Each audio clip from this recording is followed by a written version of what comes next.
The Pakistani Airforce, is it something that the Pakistanis keep harping about? Or is it something else altogether? Find out here. Hello, welcome back to my channel. This is Aadi. I'm here to talk about the Pakistani Airforce. As we all are aware, the Pakistanis keep speaking about it, especially after the incident that happened in February last year. I wanted to do a little study and find out how deep are the claims of the Pakistanis and what is their Air Force all about. The Pakistani Air Force was basically born out of the Indian Air Force, which was formed in 1932. Now, on to the 14th of August 1947, when the country of Pakistan was carved out of India, this Air Force that was there was divided into two as per the size of the nation. The Pakistani Air Force primary mandate and its mission is to provide for synergy with the inter-services, which is the land force and the sea force, and of course to provide assured as well as cost-effective defense of Pakistan. The word cost-effective is not my adding, it is what they call their Air Force. Pakistani Air Force, of course, was pretty strong during the 1960s and the 70s, given the fact that it had good relations with the United States, receiving some of the top-line aircraft. Although the Indian Air Force was much larger in size, but the kind of new equipment and the new aircraft that the Pakistanis had, they had an edge over us. During the 1971 war, when the country of Bangladesh was further carved out of Pakistan, Pakistanis tried their best using their Air Force. But because of the stern and dedicated response of the Indian Armed Forces, especially the Air Force going across and bombing its various airfields, being able to interdict the missions that the Pakistanis were flying into India, they were not able to actually utilize it in a very, very effective manner, to a point that in the middle of the war, the Indians had complete air superiority over the battlefield. The reason of doing this video is one very simple thing. Things are not very peaceful between India and Pakistan, and they've not been so for a long time. What I want to study is, in case the balloon does go up, what are the chances that the Pakistanis have to provide for either an offensive power, or what do they have in terms of defense? Pakistan has 21 air bases in total, which are the main air bases. There are, of course, many more small air bases, which are known as the forward air bases, used during a war, but basically it is 21 major ones that run the entire air force in Pakistan. 13 of these air bases are flying bases and 8 are non-flying bases relating to logistics, training, selection, and so on and so forth. As I mentioned, they've got certain big air bases like Peshawar, Sargodha, a couple of air bases in Karachi, Quetta. Let's spend a little time to understand how these air bases are divided. These are the air bases that the Pakistanis have that I'm going to cover in this video. Their sectors are divided into 3 commands. It is the Southern Air Command, which looks after this entire region right here, the Central Air Command, which looks after this entire region right here, and of course the Northern Air Command that takes care of this entire region. The first air base that we will look at is the Pakistani Air Force base of Masroor in Karachi. See that on your screens right here. This is basically tasked with a tactical air command flying the JF-17, the Mirage III and the Mirage V, basically tasked to protect the naval base at Karachi. The next one, which is very close by to this, is the Pakistani Air Force base of Faisal. It is a transport base flying the C-130 Hercules. The third base that we will see is the Pakistani Air Force base of Shahbaz.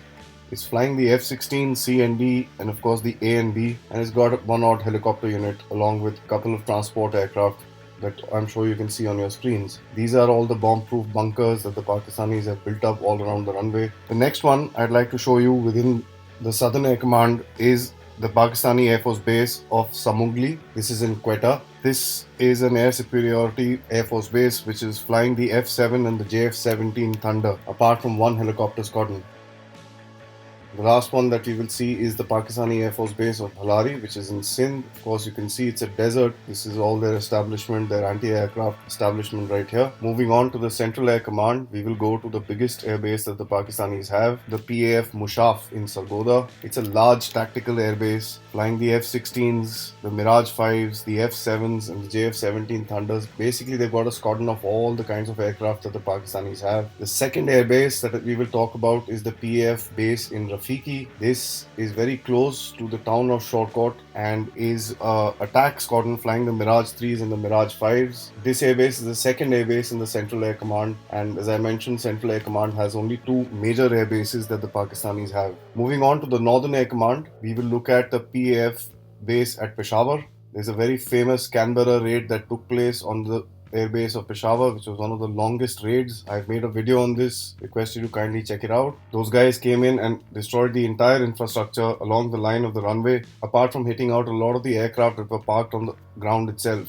This is a tactical attack airbase flying the JF-17 Thunders as well as the F-7. The next one that we would look at is the Pakistan airbase of MM Alam in Mianwali. Again, I'm sure you can see the infrastructure around the airbase constructed by the Pakistanis. It is a tactical flying wing flying the JF-17 Thunders and of course their AWACS. The next airbase in the Northern Air Command is the Pakistani Airforce base of Minas near the town of Attock. This is again a tactical flying wing flying the JF-17 Thunders as well as a couple of training units which are operating out of this area. The next one is the Pakistani Air Force base at Chakwal.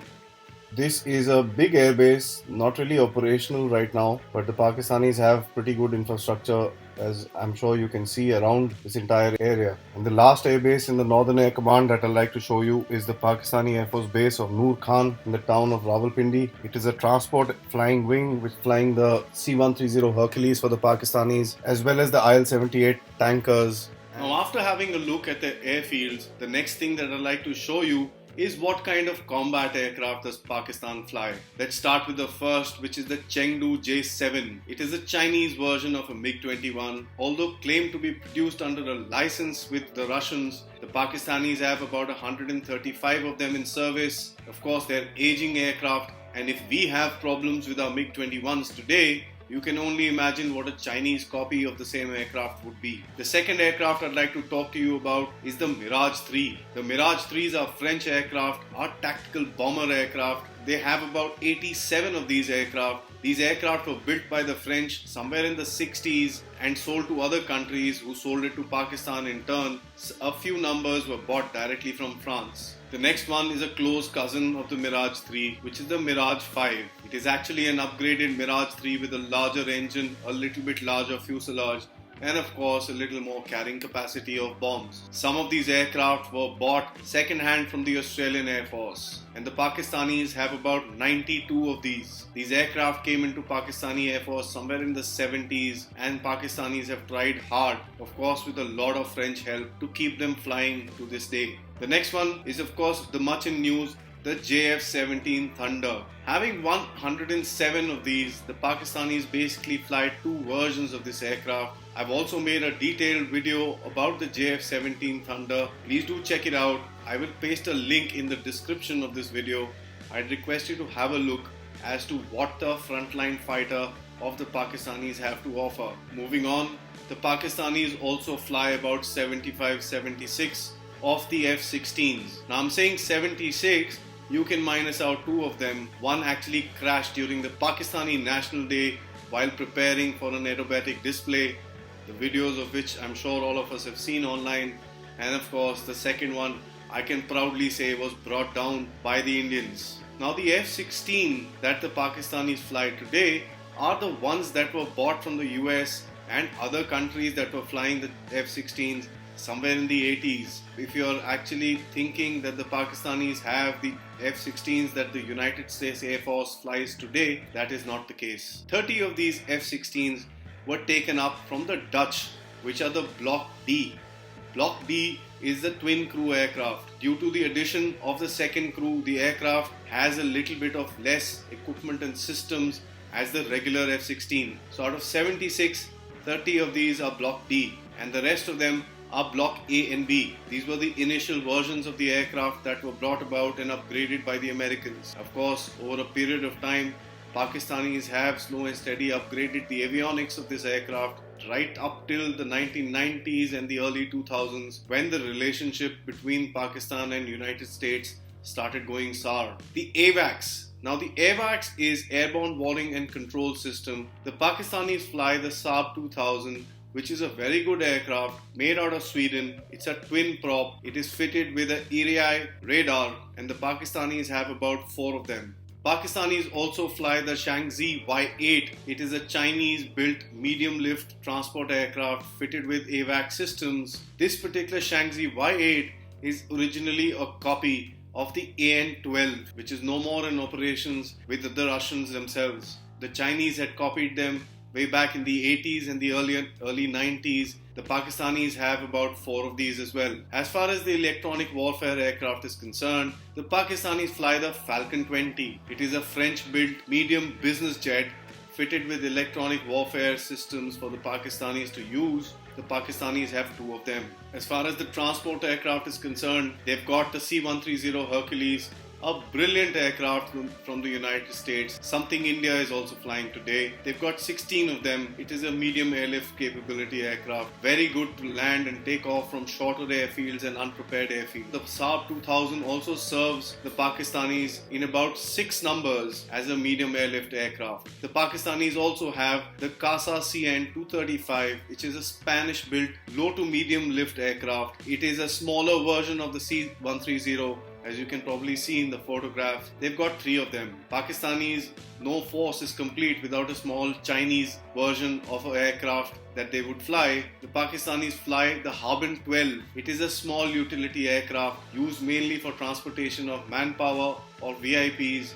They've got 3 of them in operations. As far as helicopters are concerned, the Pakistanis fly something very similar to India, is the Mi-17. The Mi-17 is a medium-lift transport helicopter. The Pakistanis fly about 6 of them. The next type they fly is the Aerospatiale SA-330 Puma, which is a French transport aircraft. The Pakistanis only have 1. They also have the Italian AgustaWestland AW139, which is a strike as well as a utility aircraft. The Pakistani fly 12 of these choppers. Pakistanis also fly the older Alouette 3 made out of France. They've got about 10 of them for search and rescue, liaison and utility purposes. They have 5 of the Bell UE-1, which is from the United States, a pretty old aircraft, and of course 1 of the Bell 412, which is a utility and can be converted to an attack helicopter. Coming down to the trainer aircraft, I find it quite surprising that the Pakistanis have about 212 of them. Their main trainer, which is the basic trainer, is the Super Mushtaq. This is a Pakistani-built single-engined aircraft. They also have the Cessna T-37 made by the United States. They've got about 30 of these flying. These are very good aircraft for training of pilots. Even the United States uses them till date. The Shenyang J6 and the Chengdu J7, these are jet and conversion trainers for the advanced levels. Basically, the J6 is a license-built MiG-19 and the J7 is something on the similar lines of a MiG-21. These are conversion trainers that the Pakistanis are using, having 9 and 7 respectively. The Hongdu JL-8 is a Chinese jet trainer for intermediate and advanced purposes that the Pakistanis acquired about 10 years ago. As far as their air defense systems are concerned, they have the MBDA Sparta 2000, which is a medium altitude air defense system consisting of a radar with a range of about 60 kilometers and a 6-cell launchers which can intercept any incoming missiles and aircraft at a range of about 20 to 30 kilometers. The Pakistani Airforce extensively uses a Chinese adaptation of a Soviet S-75 Dvina, which is a high altitude air defense system meant to target bombers and other things coming into their territory. The HQ-9, which is their next air defense system made by China, this is a long-range system which is meant to target aircraft at a range of about 30 to 60 kilometers from their target and sometimes even more. The Pakistanis seem to claim that this can shoot down aircraft more than 150 to 200 kilometers, but I doubt that. The next system that they've got is AML-HE 6020, which is a modified version of a French 20mm anti-aircraft cannon that the Pakistanis use extensively to protect their air bases and other important assets such as radars and other stations. Now, after literally going through all the facets of the Pakistani Air Force, there is something about the manpower. Well, the Pakistani Air Force has always been treated as a sideline force as far as the armed forces are concerned. The Navy is even worse, as a matter of fact. We've all seen how the army of the country has taken over the country and literally run the country for almost half the time that it has been independent. The army and the air force are not very close together in terms of their cooperation And this we've seen in various operational failures during the times of war, wherein the Air Force of Pakistan literally refused to help the army because of various different reasons, and I'm not wanting to get into each one of them. 2 weeks ago, there was a news that stated that cracks were appearing in the Pakistanis' famous JF-17 Thunder on their wing fairing structures. These are the structures that carry most of the weight, and this was not something that was being brought about from India. This was coming out of Pakistan itself. The Pakistani report actually went on to claim that the cracks that have been appearing on the aircraft cannot be repaired with the amount of technology which is available in Pakistan. Almost 40% of the Pakistani JF-17 Thunders have reported some or the other cracks. Now 40% is a number that the Pakistanis estimated that the JF-17s had cracks or other issues. That means if they've got about 107 of these aircraft, 55 of them have issues. Another thing about this aircraft that I found, this is a collaboration between the Chinese and the Pakistanis, where the Pakistanis claim this is a 4th generation, 4.5 generation aircraft. Well, if you actually study the features which have been described in the Pakistani Airforce, you will realize that it is no better than a glorified MiG-21. As I mentioned earlier, I also did a complete video on this that I'd urge you to go and watch. It is about debunking the so-called myth that the Pakistanis have created over this aircraft. I just asked one question, which I asked in that video as well. If the JF-17s are so good, the Chinese are also using older versions of their aircraft. Why haven't the Chinese PLA-AF decided to induct the JF-17 Thunder in their own Air Force? That is something to wonder.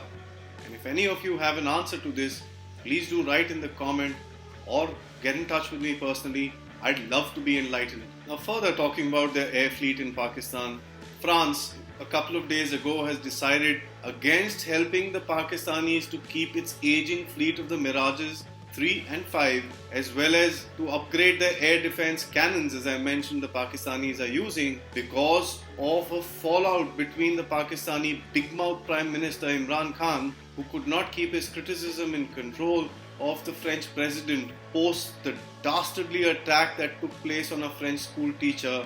France has actually gone a step further and also told the country of Qatar, who flies some of the French-built Rafales that the Indian Air Force has just acquired, to remove any and every Pakistani national working even as a technician on that aircraft. Pakistan has about 150 of these Mirages. There have been many reports that have stated that 50% of these Mirages, due to sheer age, have not been in flying condition. That makes it about 75 or 80 aircraft. Going forward, without spares, as we all know, Pakistanis don't really make anything of their own except for terrorists. Spares of an aircraft are critical for them to be kept in operational conditions. Once the French are going to cut the supply lines, I wonder how far these Pakistani Mirages are going to last. Out of the 400 odd combat aircraft that the Pakistanis have, 55 of the JF-17 Thunders are out of operations, as well as another 75 of these Mirages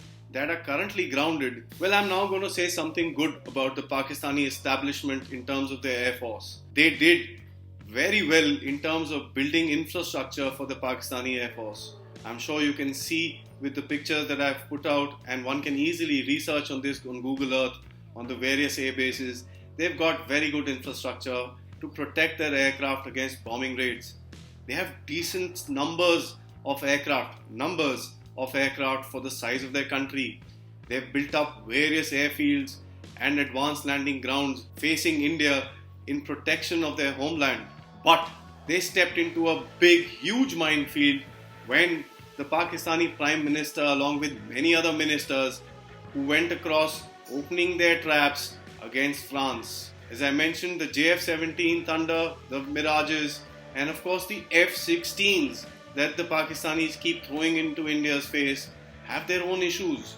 I think their tactical mistakes with various countries, including France and the United States, are going to cost the Pakistanis dearly. I wonder how much the Chinese are going to keep writing checks to keep the Pakistani Air Force flying. Of course, the Chinese have their own interests, and the China-Pakistan linkage is something that I've covered in another video, the link of which you can actually see in the description right here. I'll urge you to check it out because it will make you understand why Pakistan is doing what it's doing, considering the fact that the Pakistanis are basically going broke.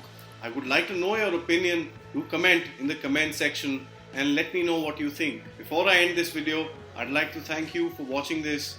Subscribe to my channel, share my videos with your friends, and of course, yes, as I always say, share a thought for the soldiers standing in the battle lines today in the land, the sea, and the air, once a day, every day. Jai Hind.